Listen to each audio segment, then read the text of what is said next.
جماعت ہشتم اپریل کے سلیبس میں سے ہمارا ٹاپک ہے ہمارے وطن کا نشان.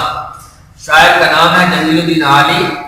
یہ عالی اس کا تخلص ہے، جمیل الدین نام ہے اور یہ اوپر تخلص کی علامت دی ہوئی ہے.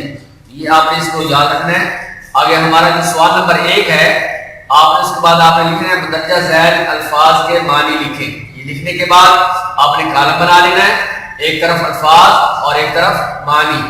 الفاظ کے اندر یہ فلک، آسمان، بخت، قسمت، قوی، طاقتور، ذوق، روشنی، تھرانا، ڈر سے کانپنا، منور، روشن، آب، پانی، ابد، ہمیشہ. الفاظ معنی کے بعد اب ہم یہ بند نمبر 1 اشعار کی تشریح یعنی یہ پڑھیں گے. اشعار کی تشریح آپ ہیڈنگ دیں گے اور اس کے بعد شعر نمبر 1 یعنی بند نمبر 1 یہ لکھیں گے. اس سے رشک فلک ہے زمین وطن، اس سے روشن ہوئی ہے زمین وطن، یہ نشان یہ ہمارے وطن کا نشان. اس کے بعد آپ نے یہ نظم کا نام یہ لکھ لینا ہے اور شاعر کا نام لکھنا ہے. نظم کا نام کیا ہے؟ ہمارے وطن کا نشان. اور شاعر کا نام کیا ہے؟ جمیل الدین عالی. یہ طریقہ کار ہے. آپ نے اس کے بعد آپ نے خط کشیدہ الفاظ کے معنی لکھنے ہیں. اور خط کشیدہ کیا ہوتا ہے؟ جیسے یہ الفاظوں کے اوپر ہم نے لائن لگائی ہوئی ہے اور اس سے پتہ چل رہا ہے کہ ان الفاظ کے آپ نے معنی لکھنے ہیں.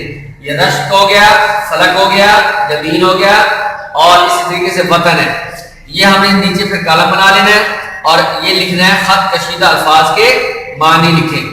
الفاظ کون سا ہے؟ رشک. رشک کے کیا ہے؟ کسی کے برابر ہونے کی خواہش.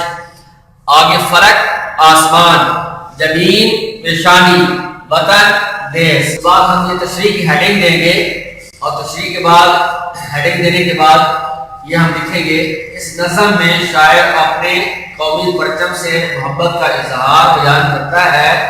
وہ کہتا ہے کہ یہ پرچم ہمارے ملک کی آزادی کی علامت ہے جس پر آسمان بھی ناز کرتا ہے. اس پرچم کی وجہ سے ہمارے وطن کی پیشانی روشن ہے، یعنی شان و شوکت قائم و دائم ہے.